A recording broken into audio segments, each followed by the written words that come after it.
I usually do, but anyway, uh, welcome, Stephanie. It's great to see you Thank and get this going. We've talked a little bit about it back and forth, so I'm very excited as well as prayerful about this conversation. So same. first, I'll introduce myself. I'm Laurel Nicholson, the creator and founder of the Death and Resurrection Doula Training Program. The International Fellowship Café is an outreach of this training program, open to all.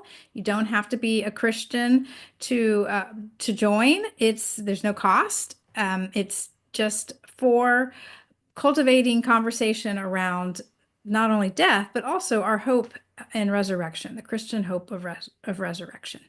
And today we have a great conversation ahead of us. And Stephanie, you are certified in my training program, as well as you took another doula end of life training program. So you've I got did. a wide scope of knowledge of not only the Christian role as a doula, but you've studied and you are more familiar with the non-Christian secular role of an end-of-life doula. I don't know if that'll play in today's conversation. Maybe we talk a little bit about the death positive movement, which is a part of the secular end-of-life doula training and service. But first of all, let me just give you an introduction, a minute to introduce yourself. Kind of the question I have for you in your introduction, I'd like you to include is what moved you into the Orthodox Church? You're the first Orthodox Christian who came through this training program, which has been awesome because it opened my eyes and mind to a lot, but also made me feel very confident in my training program because it was ecumenical. It is ecumenical, but welcoming to someone outside the Protestant church. I'm Protestant. So maybe just begin by just sharing a little bit about your story, what brought you into the Orthodox Church, and how you've become interested in the traditional burial practices we're going to talk about today. Oh, sure. Well, thank you, Laurel. Excuse me. Well, I grew up in a Southern Baptist home. My parents were very much the church was our lives. And so I grew up in that. I know the scripture, and I grew up, believing in Jesus and praying and reading the Bible and going to church. But as I grew up, I felt there was something lacking, and I really wanted to like give myself to God. I really wanted to serve God with all my heart, and I wanted a spiritual discipline. I wanted the church to like ask something of me, to require something of me, for my life to be changed, and for me to be like living as a Christian out in the world. And I didn't find that in my community. And so I went searching, and it led me on this long search. Ended up getting really heavily involved in yoga. And I believed at that time that did not contradict my Christian beliefs, that I could still, practice yoga as a Christian, and that gave me the embodied spiritual practice that I was looking for. So that lasted for a long time, and I got really heavily into the philosophy of yoga and all that, and Eastern mysticism. But through a series of miraculous events, I was invited to an Orthodox church and to a liturgy. And I went to the liturgy, and at my first liturgy at an Orthodox church, I believed with all my heart that is what I was searching for, that was the embodied spiritual life that what I was looking for. And I never went back. I never practiced yoga again after that day. It was a profound experience. Orthodoxy is a way of life, and so within that, it's a holistic way of living out the faith, and that includes death and burial. So in my increasing involvement with the Orthodox Church and getting to know people, I met some people in my area that were talking about this, that were talking about ancient Christian burial practices and what they were, and bringing them back to bringing them to the United States. That was happening. I learned about these women at the same time that I was becoming interested in serving and companioning people at the end of their lives. Something that I had felt called to do for a long time. And I was beginning to realize that. So it just kind of came together. And I met these women who have a burial society in northern New England, and got to know what they do. And I got to know other people around the country, other Orthodox Christians and churches that are talking about this and interested in making this making the ancient Christian burial practices something that people will at least know about and consider. So amazing. And thank you. And I have some similar experiences, not Orthodox, but, looking for an embodiment of the faith, searching outside of church practices for that. I think perhaps we're looking for healing, right? And some type of, self-medication through meditation sometimes seems right, but ultimately, I remember I actually would get some injuries. I worked so hard in yoga, I would end up with injuries, and I thought, well, this is taking me further from what I want. And but certainly, as humans in a broken world with the sin nature, we're looking for healing. And it's you've had a profound experience of healing with the Christian tradition that you couldn't find somewhere else. So really, really fascinating. And I know a few, well, maybe not know as well as I've gotten to know you, but have touched paths with other Orthodox Christians and thought, wow, I don't know anything about it. I went to a wedding once at an Orthodox church, an Orthodox wedding. Minority Christians in the United States, is that right? yeah. It's mostly immigrants and children of immigrants from Russia, from Greece, from Lebanon, from Syria. That's the majority of it. It's not all, obviously, but so there's a challenge in the Orthodox Church to integrate into American society, where when the Orthodox overseas came here to escape persecution, holding on to their culture and their language was very important to them. Mm-hmm. And so that can be somewhat of a barrier to converts and to Americans who are interested in joining the Orthodox Church.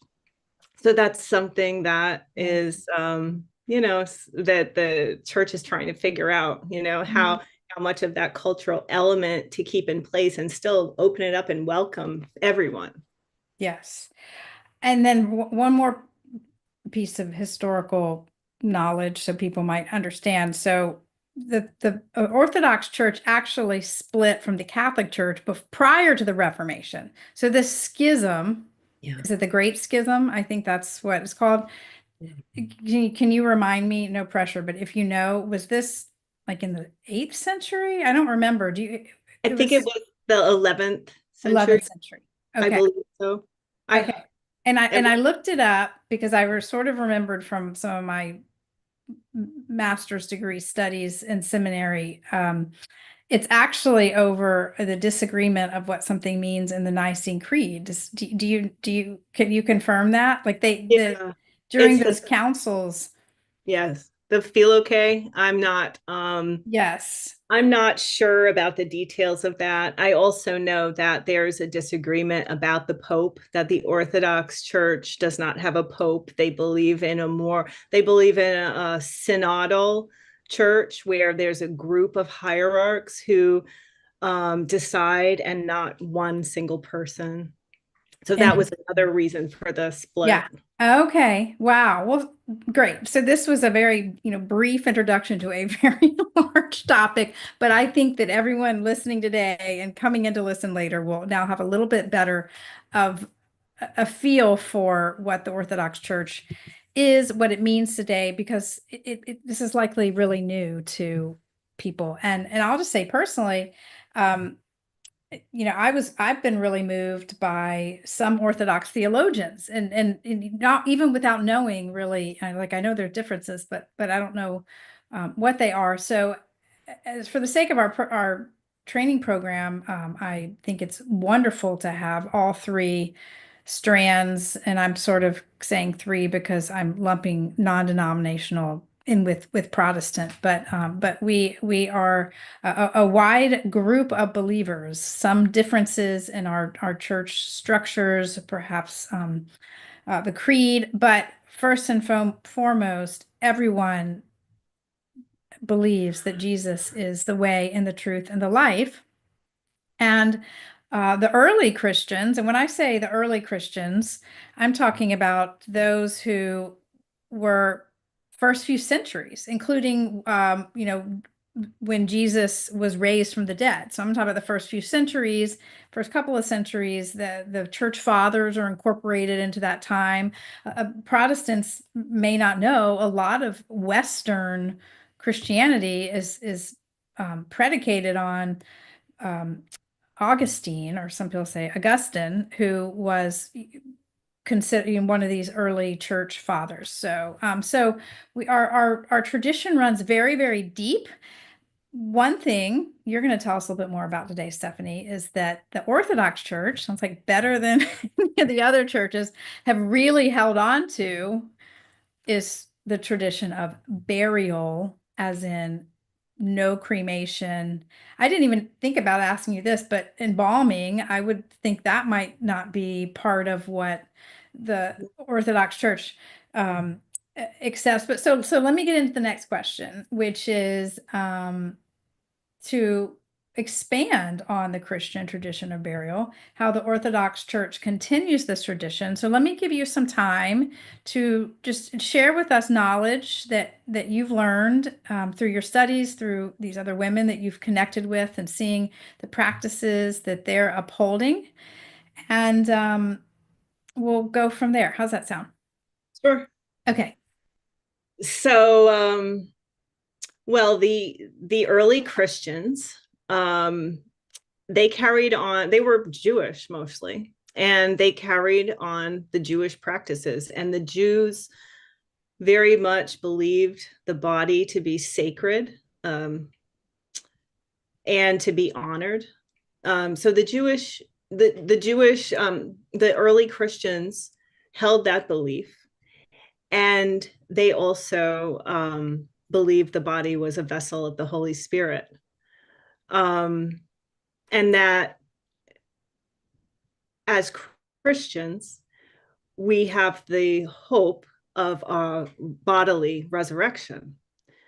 So a traditional Christian burial, which we think of today, it's the same as they did back thousands of years ago. It was a simple, natural burial, that it should be humble. There shouldn't be any kind of ostentatious show of wealth.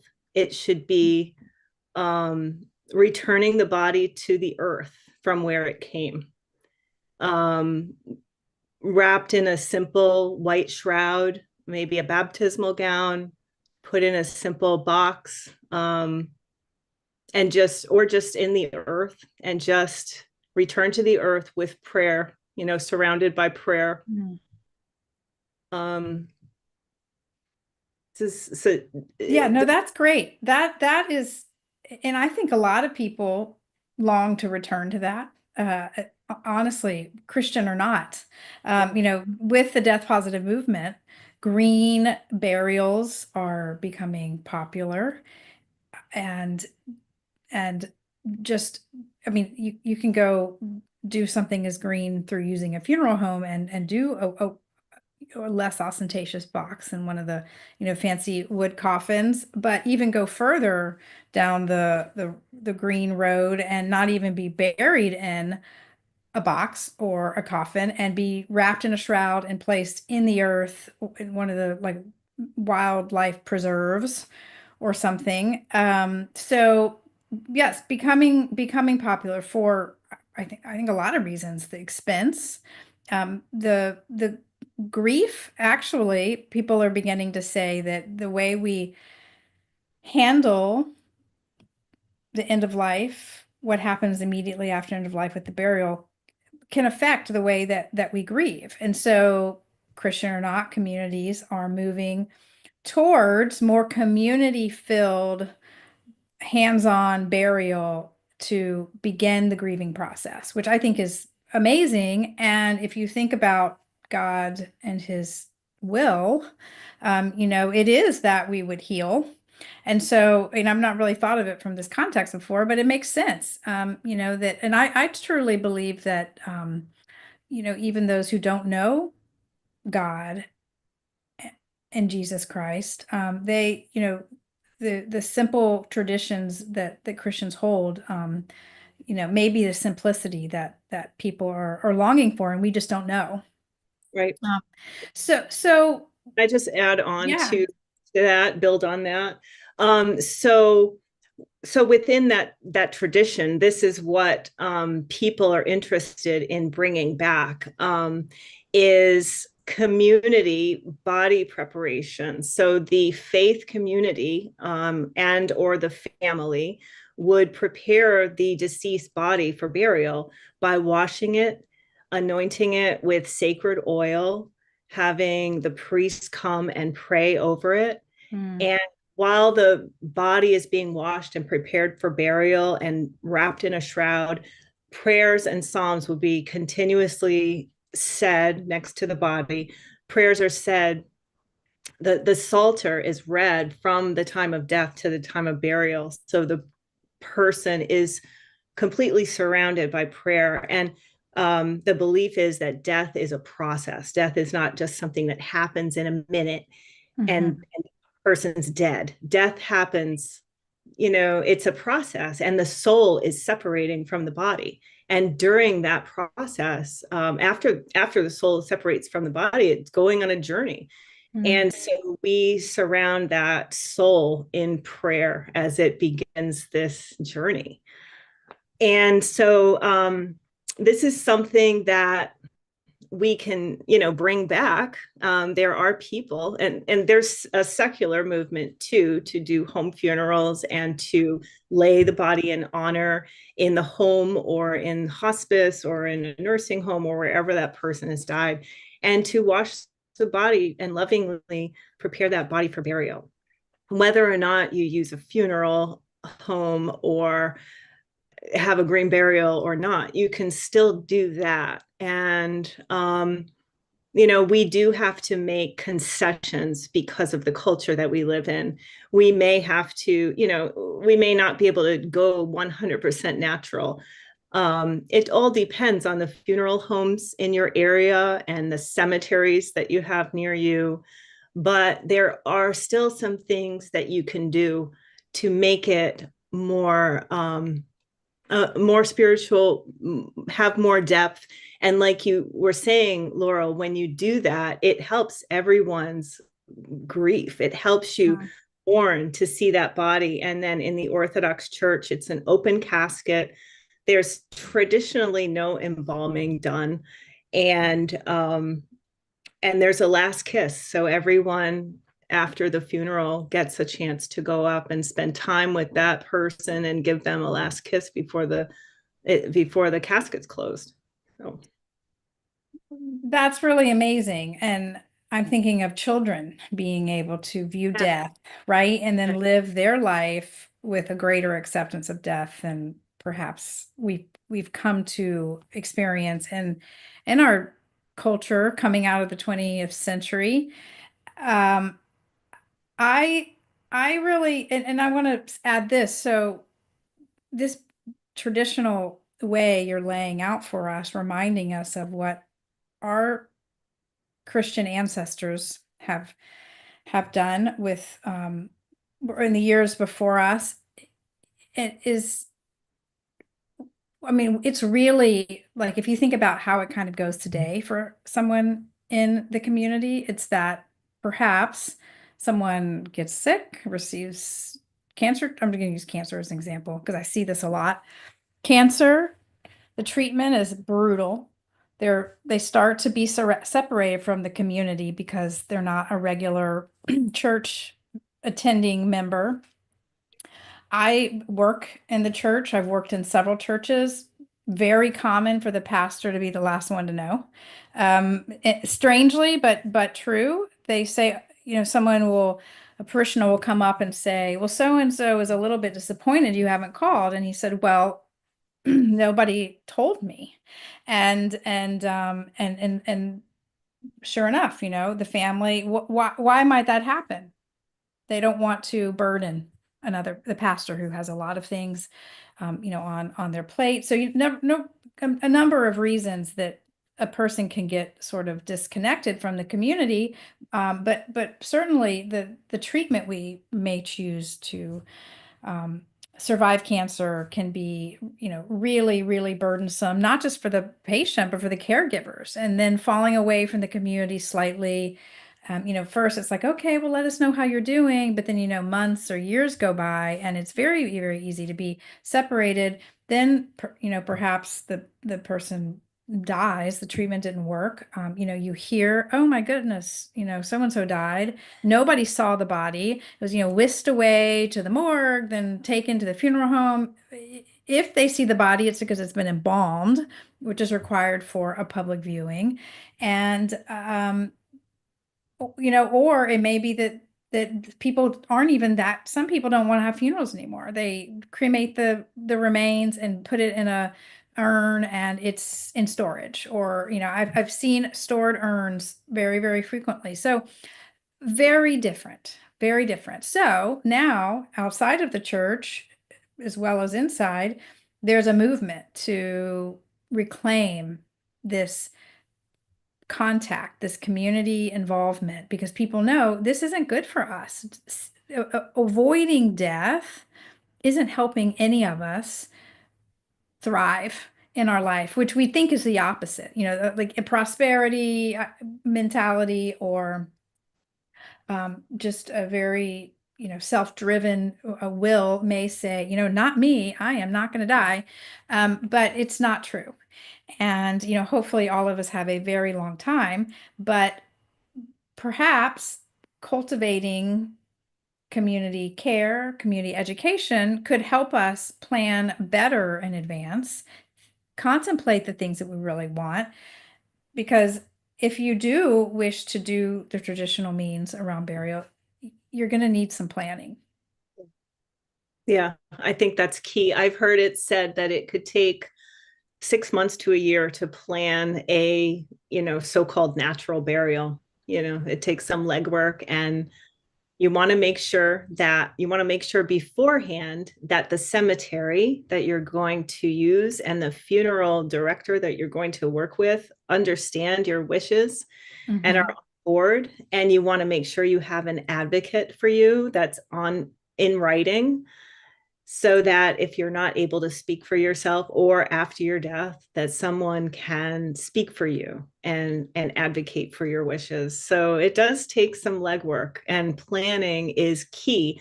A lot of people don't want to have that conversation and talk about this. So You're right. And it sounds to me that funeral homes, I mean, they always have, they're in the business of profit, for the most part. And so, that includes working with families when the culture begins to change. Families now may want to take on more responsibility. And funeral homes, I've read and heard, are willing to work with families in this.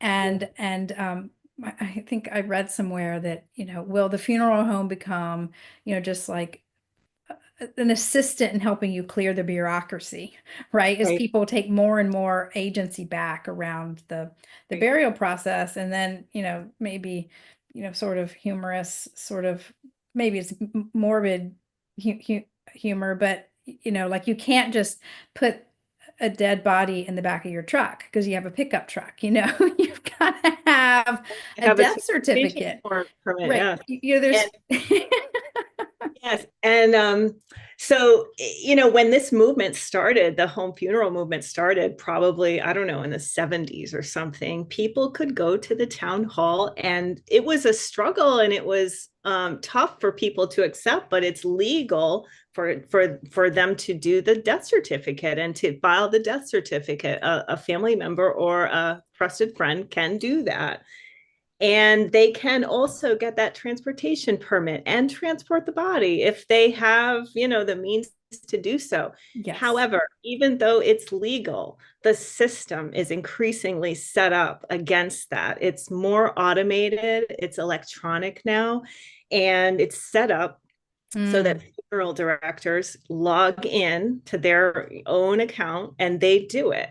So even though this is legal in all 50 states, it's getting increasingly more difficult to Difficult. do. So it makes sense to have a funeral director at least do the death certificate and the transportation, at least in my area. Every state might have some variation on it, but yeah. Yes. And one of the beautiful things that's happening with funeral homes is that they are required to break down the price. Like, what is included, what's it cost? You don't have to buy the whole package to have transportation. You can just purchase transportation.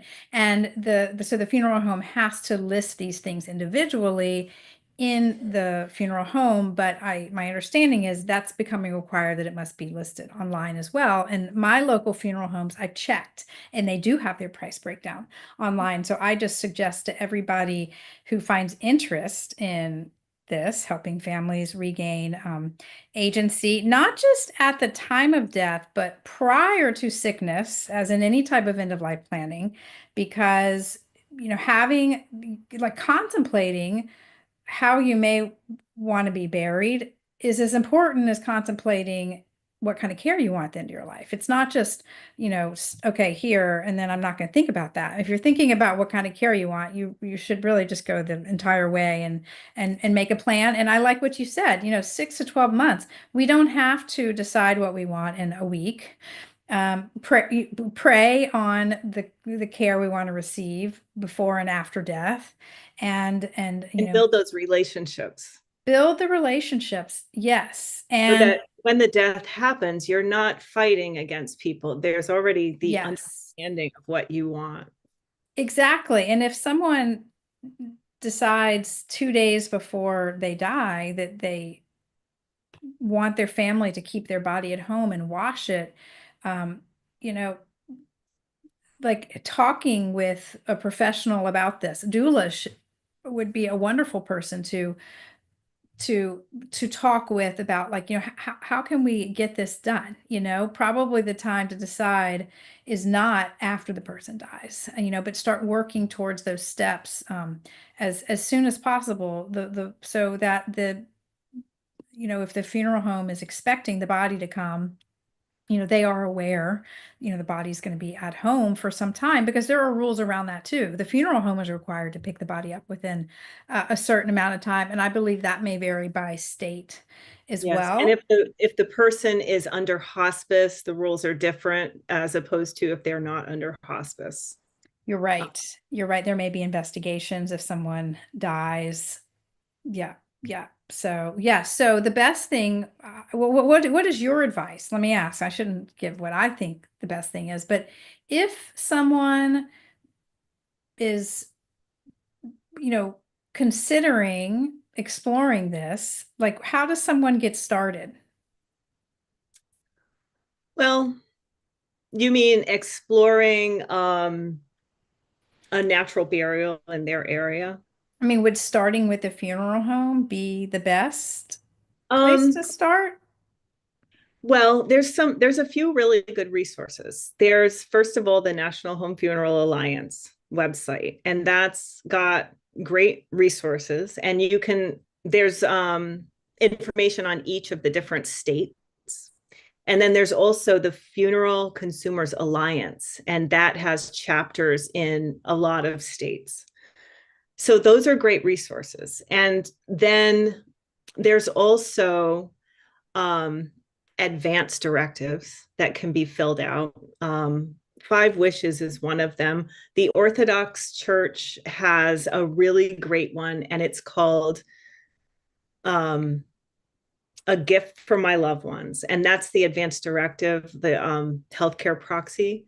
Mhm. And then there's another one called Another Gift for My Loved Ones, and that's the after death care. And so Okay. it is a Christian document, and it takes this in mind that we're talking about the Christian view of burial, the desire for a natural Christian burial, and it puts it in that document form, and you can fill that out. And as you're filling it out and answering the questions, then it's going to come up. Well, where do you want to be buried? Who do you want to prepare your body for burial? How involved do you want the funeral home, and things Mhm. like that. Mm. What do you want for a funeral? So Wow.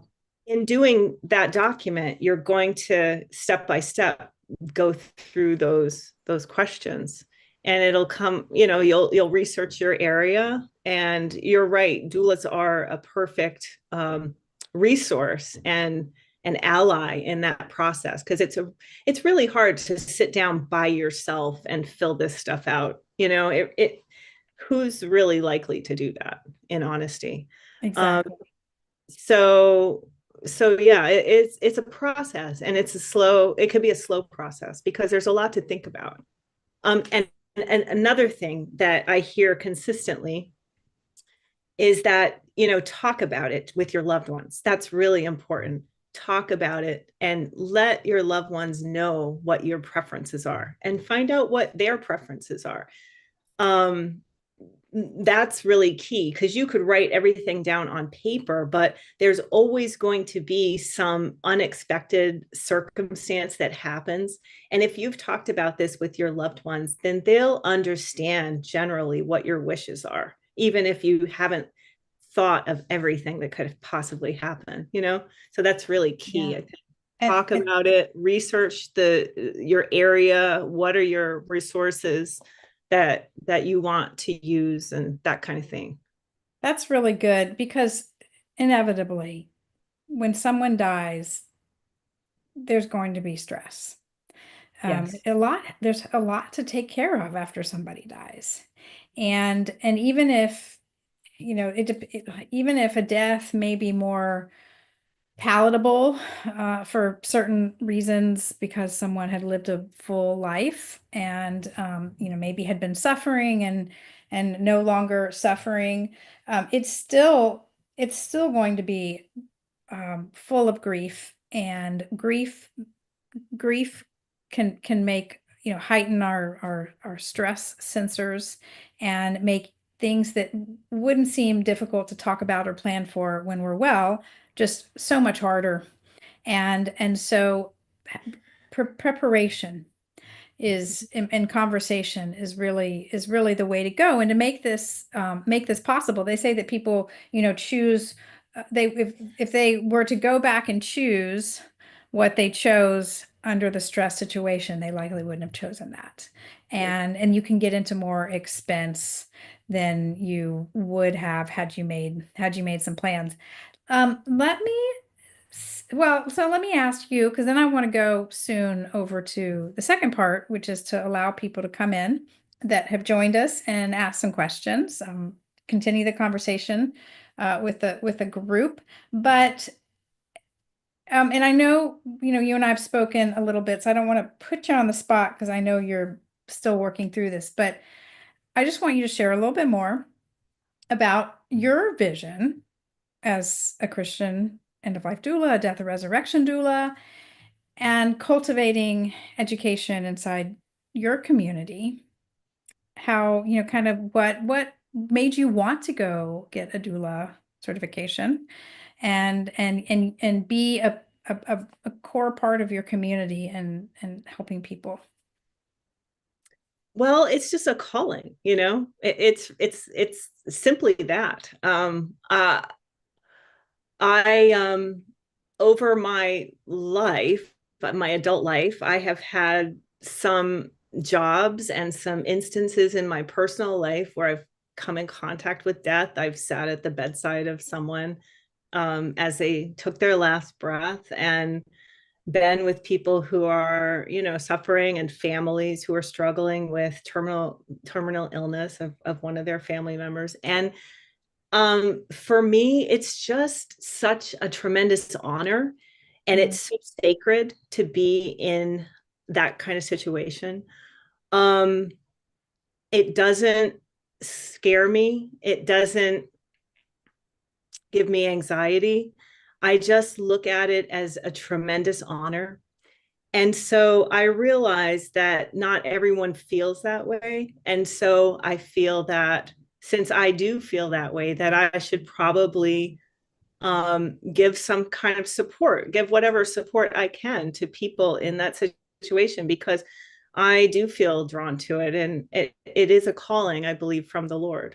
I think so too. Well, that is absolutely amazing. Do Can you I just have? add Yeah, one thing? I want to yeah, add one thing. yes. Um, I just wanted to say that I to add on to the planning conversation, Mm-hmm.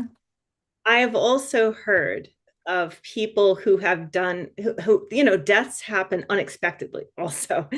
And so it is still possible to have your a natural funeral, to have family or your community do the body preparation if that's what you wish, and to kind of have a little bit more, I don't want to use the word control, but a little bit more say in the funeral preparations and the funeral and burial.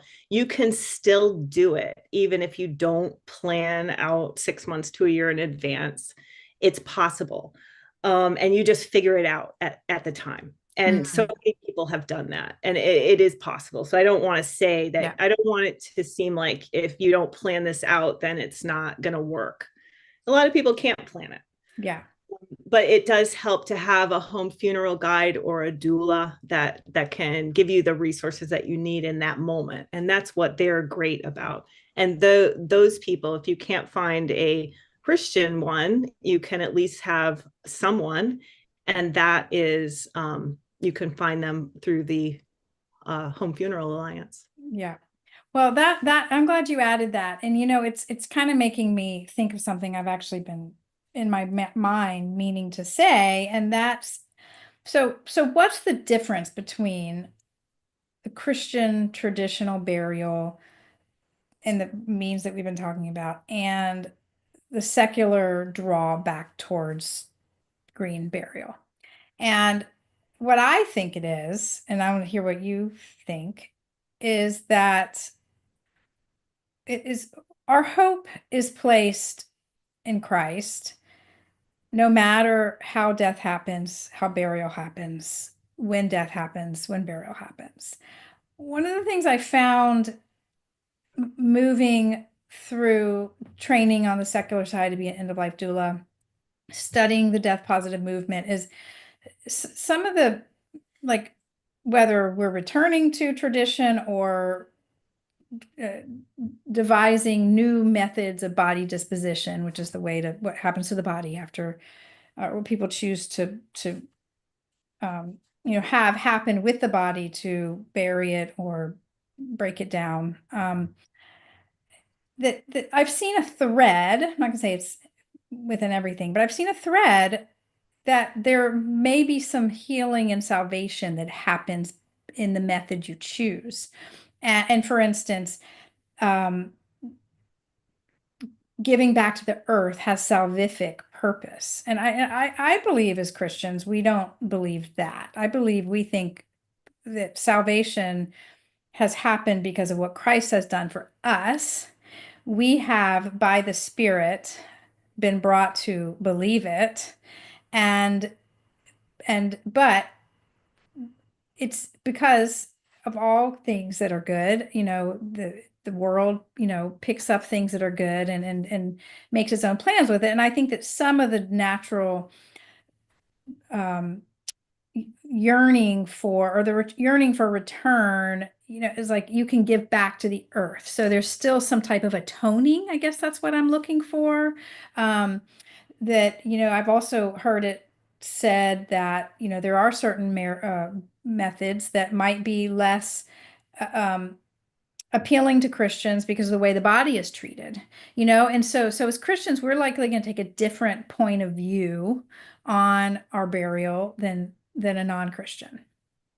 And I'm not like, I was doing some research before we jumped on today and just reading, more widely about Christians and, cremation, for instance, which is not something that the Orthodox Church accepts. The Catholic Church does. The Protestant and non-denominational churches, they do. But I'm thinking more along just the lines of the more creative we get. Now you can take your cremated ashes and have them made into a vinyl record or into a diamond, and wear it as like wear the diamond as a pendant. And I'm certainly not, criticizing, anyone that's a believer that, wants their mother, on their necklace or something. I'm just saying that, I don't fully know the answer or really exactly what I'm asking, but I do think that, keeping in mind where our justification lies will perhaps help us as we consider our choices. I don't know if that came across well or not, but Yeah, totally. Some thoughts as you were talking was that I do see that as well, as like there's this sense of virtue, of giving back to the earth, and of the green burial movement is like a way to show your virtue. But as Christians, our virtue is in, serving Christ. We develop virtue by living for Christ. So our focus is totally different. Right.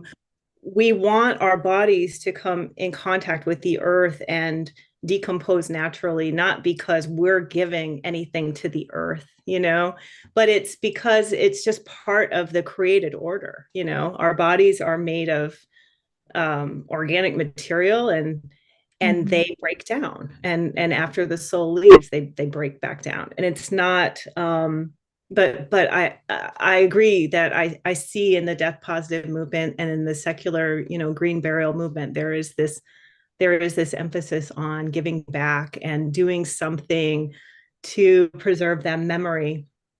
As Orthodox, we just had we're in the beginning of Lent, as everybody is, and we just celebrated what we call the Sunday of Orthodoxy, where we process around the church with our icons. And in the Orthodox Church, we are all icons of Christ, and we are to be honored, and our bodies are icons of Christ, and they're to be venerated and treated with honor.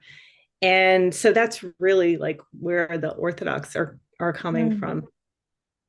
Well, thank you. And I mean, I could keep talking about this. I think it's really fascinating. And I, personally wish I knew a little bit more about, maybe the Reformation and why maybe the break with tradition, accepting cremation, some of those, where some of this changed, because I really don't know the history. And so I'm not even really, that well prepared to ask a lot of the questions that go through my mind. But anyway, Stephanie, thank you.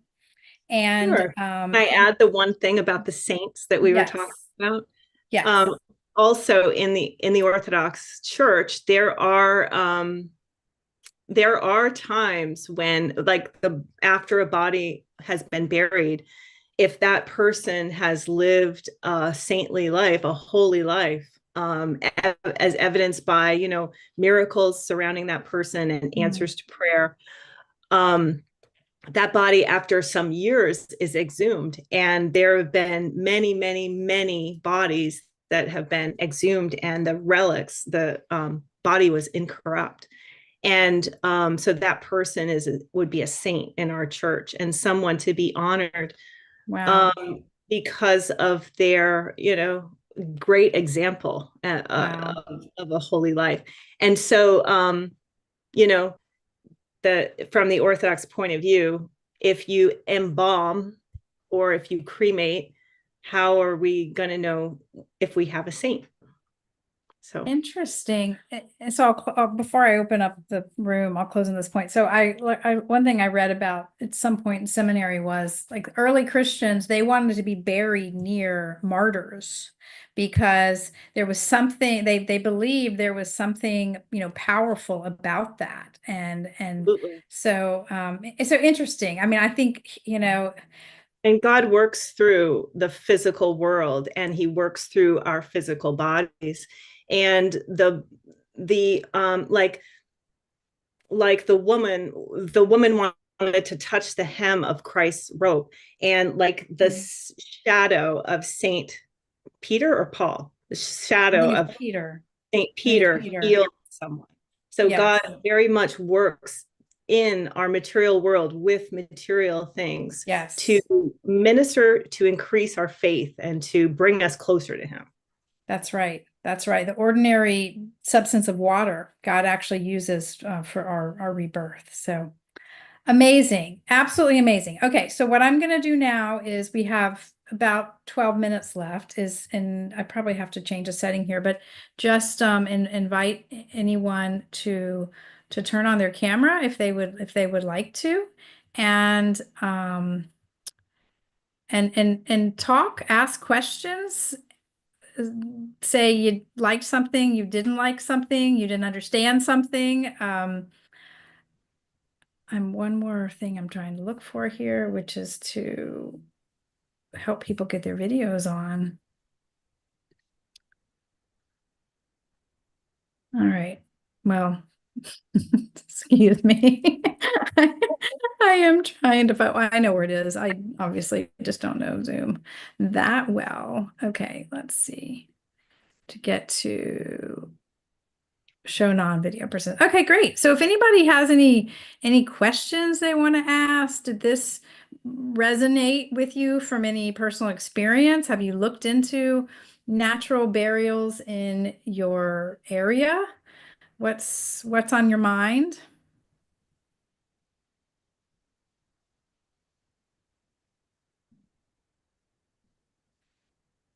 Well, Stephanie, I wish I'd heard this or knew about this, because I was there when my mom died and she was in my house and they didn't come get her for a couple of hours. And the nurse was sitting there and it's like, I don't know what to do. And Mm. nobody was there. I didn't have anybody but her. And I wish What did I'd you do? thought of, go ahead. What did you do? Did you just sit Um, with her and talk to her? And well, it's so strange. I feel like it's really bizarre, but I took a bit of her hair because her hair was really important to her. And but she wanted to be she wanted to donate her body to science. She had COPD and she really abused her body throughout her life and she died early. So she was cremated and took her ashes, but you know, yeah, I wish I'd known. This was about 13 years ago. And it was sad because I was hoping that there would be some kind of well, the community. It would have been nice to have some community around me. right. She died in the middle of the night, and my kids didn't live in town, and my husband was out of town working in another state. So it was just kind of a strange experience, but I wish I'd known. And I Yeah, told my as husband, I Oh, go ahead. Go ahead.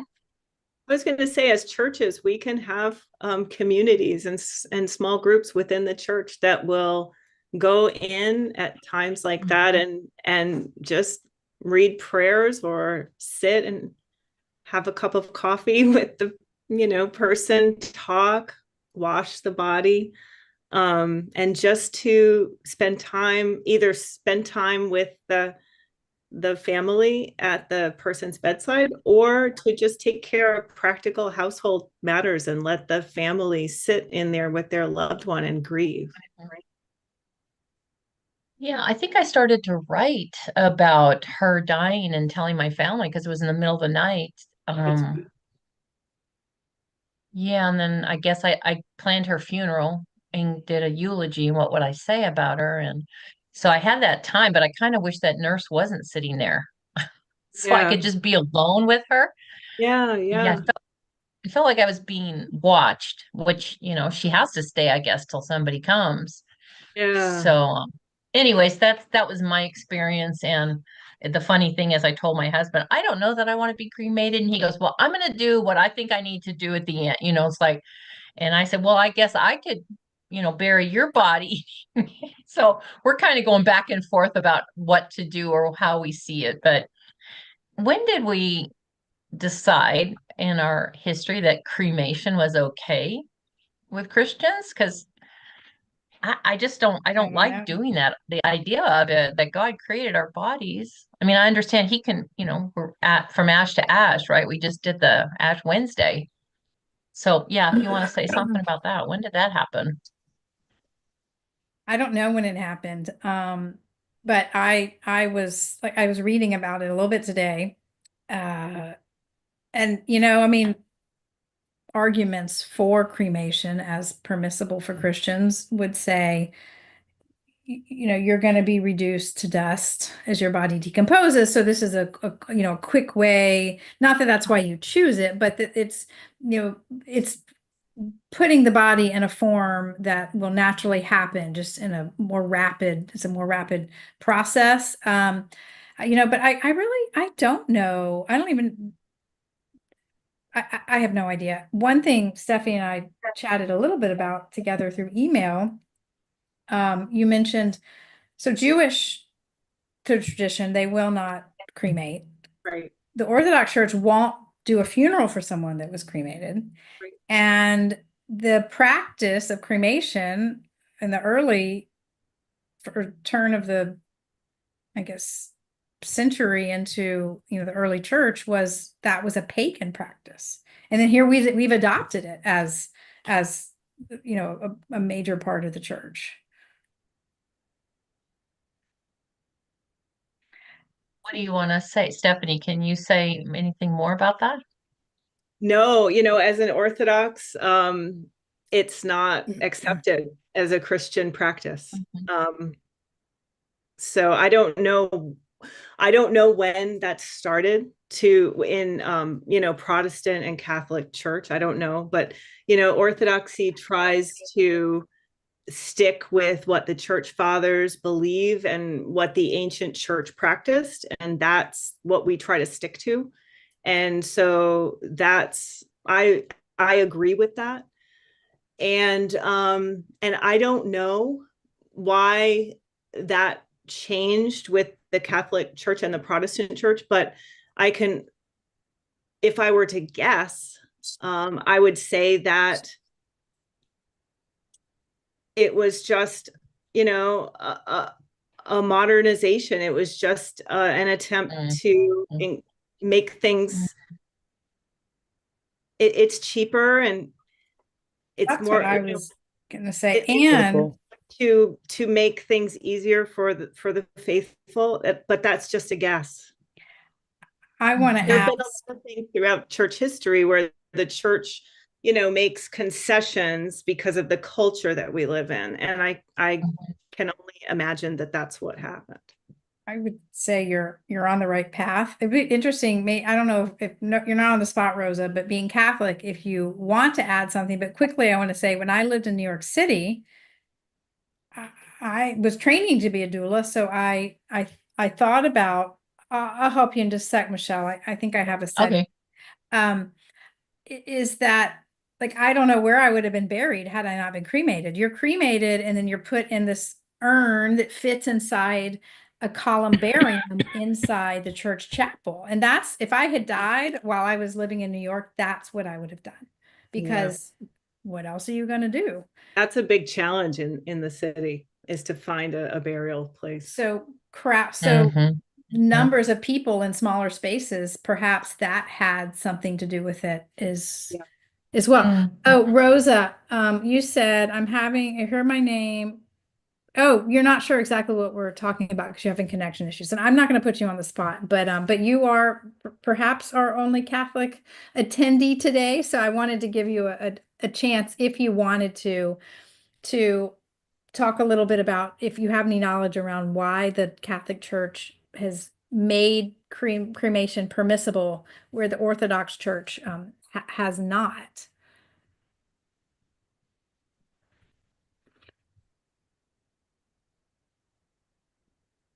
Here you go.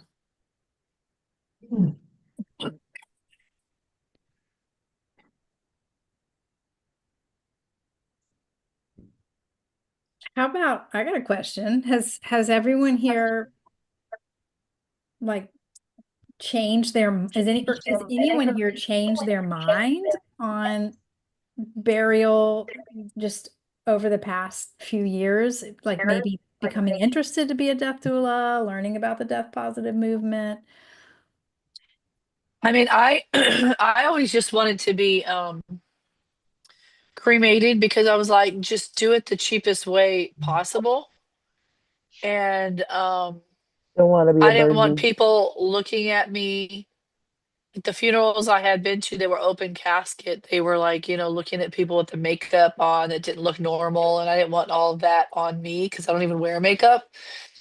So I think that's why I felt that way, just because it's like cost effective. And I was like, I'm just going to go to heaven anyway.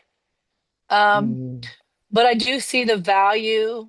For me, I'm still not like against it at this point, but I see the value for my family, and the thought of dying and having someone praying over my body and then processing the death as they do that is more. I see that. I never I thought I would have thought it was creepy a few years ago. I don't feel like it's creepy now. I feel like it's I think it would be very like I don't want to say holy, but in a sense holy and endearing and honoring to a Honoring. life that lived and died and that is now in heaven.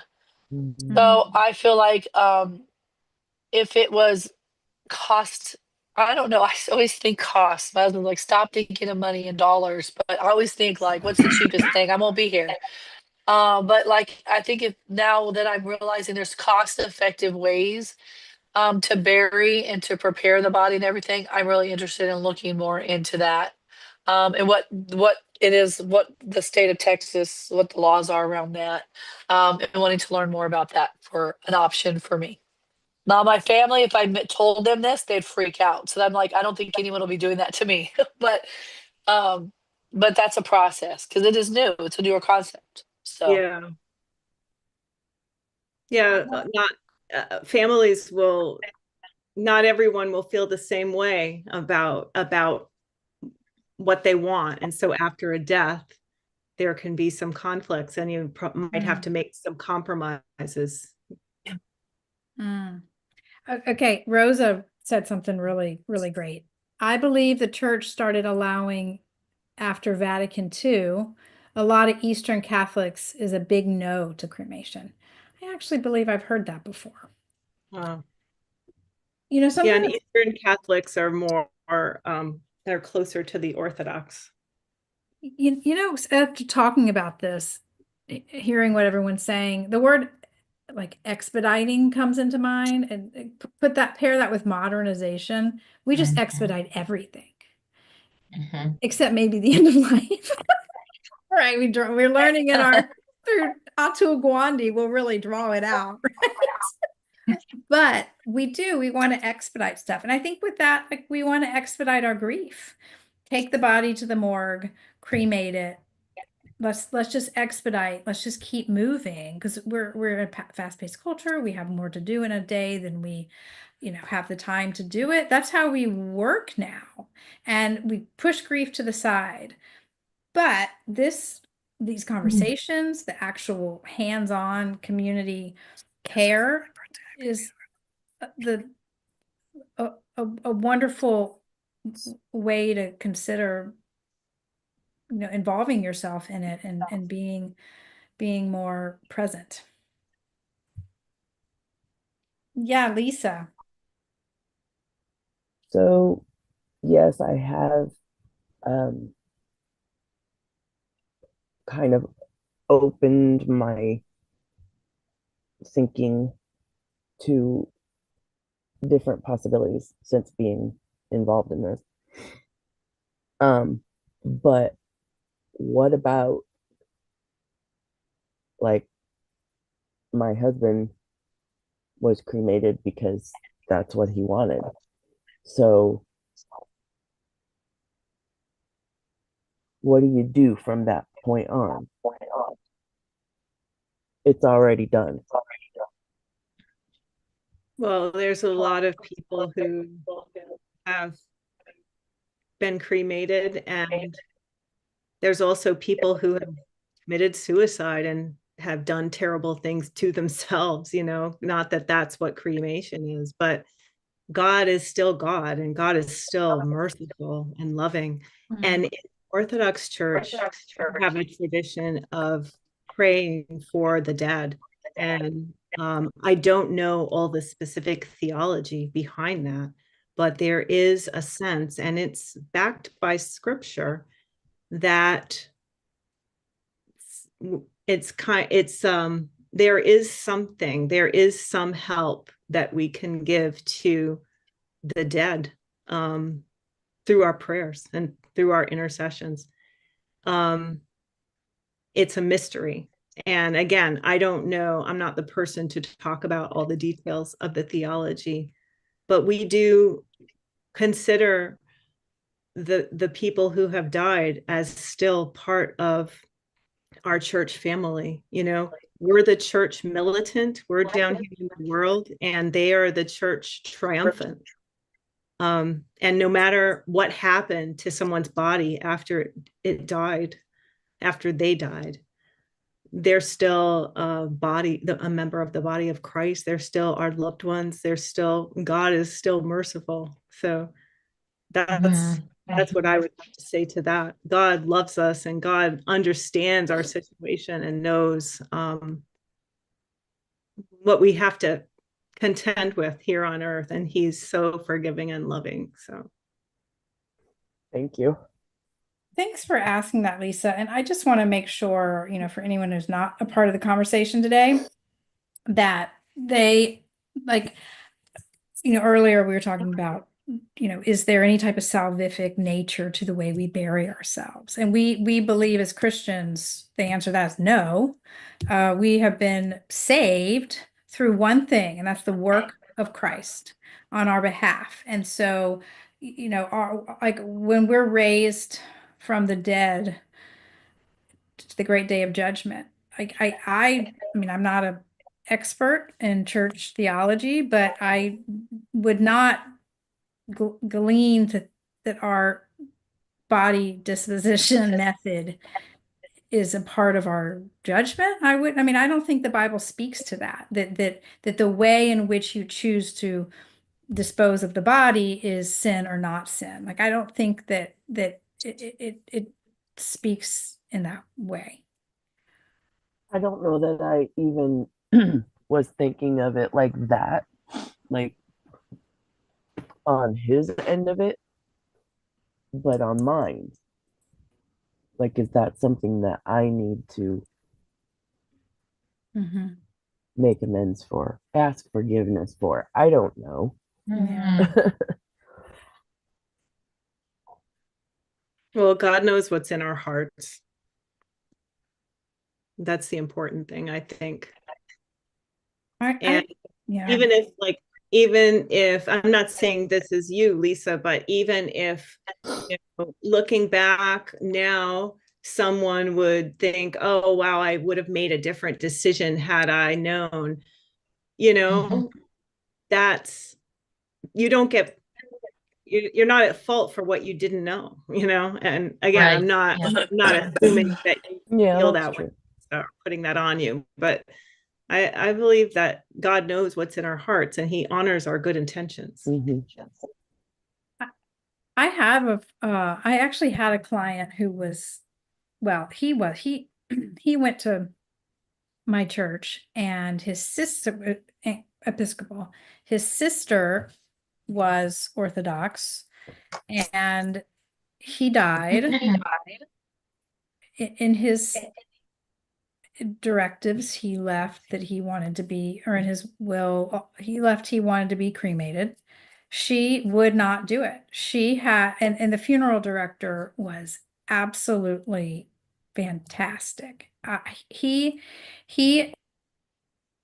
and what I mean by fantastic, she was very difficult to deal with, and a lot of people just wanted to say like enough. But her grief was so intense.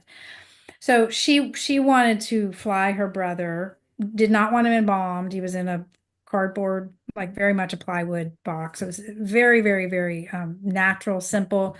So I think he had been dead a couple days in the house, and then by the time she got there, I think it had been 2 weeks. And then by the time she was there for a week, by the time we had the funeral, it was 3 weeks and not embalmed. He was in this box. She had him shipped to California, buried, and because it was of utmost importance to her that he be buried where the family was. So she went against his wishes, because and I mean, I'm not criticizing her, I'm not condoning her, I'm just telling you a fact that happened. She had the resources to do it, I guess. That's probably quite expensive, where cremating him locally would have been a lot more simple and cost effective. But I think for her, dealing with the suicide, like to move to cremation, what she